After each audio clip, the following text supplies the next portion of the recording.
জামাত ইসলামী সাধারণত যে কাজটি করে, তাদের বিরুদ্ধে কোনো কিছুর প্রমাণ থাকলে তারা দাবি করে যে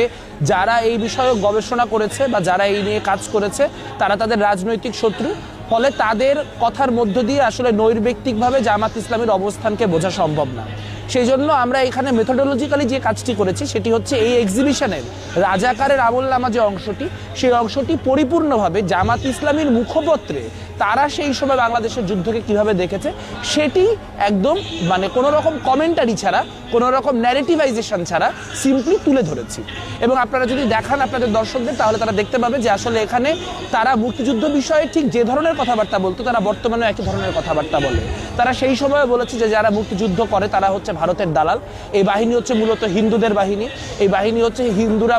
মুসলমানের মধ্যে বিভেদ লাগানোর চেষ্টা করছে, এবং তারা বিভিন্ন জায়গায় মিলিটারির কাজকর্মের ব্যাপারে কি পরিমাণ খুশি এবং মিলিটারিকে তারা কিভাবে এন্ডোর্স করছে সেগুলি তাদের লেখালেখিতেই রয়েছে।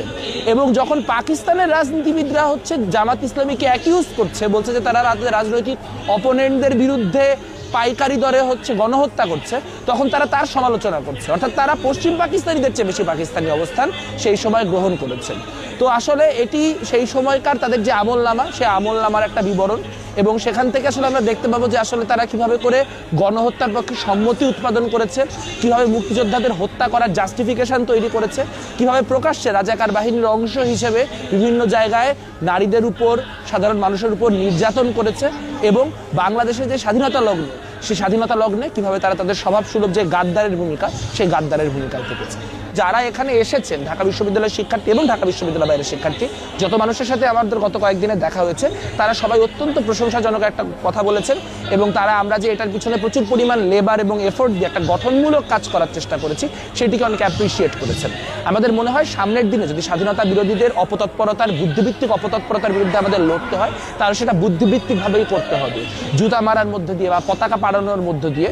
হয়তো সাময়িক একটি উল্লাস আমরা অনুভব করতে পারি, কিন্তু যেই মানুষটি এখনো এগুলো নিয়ে কনফিউজড বা যারা কিনা জামাতিদের কারণে এইসব বিষয় নিয়ে প্রতি মুহূর্তে দ্বিধাগ্রস্ত হচ্ছেন, তাদের দ্বিধা দূর করার যেই বুদ্ধিভিত্তিক লড়াই, সেই বুদ্ধিভিত্তিক লড়াইটা করা এই মুহূর্তে অত্যন্ত জরুরি।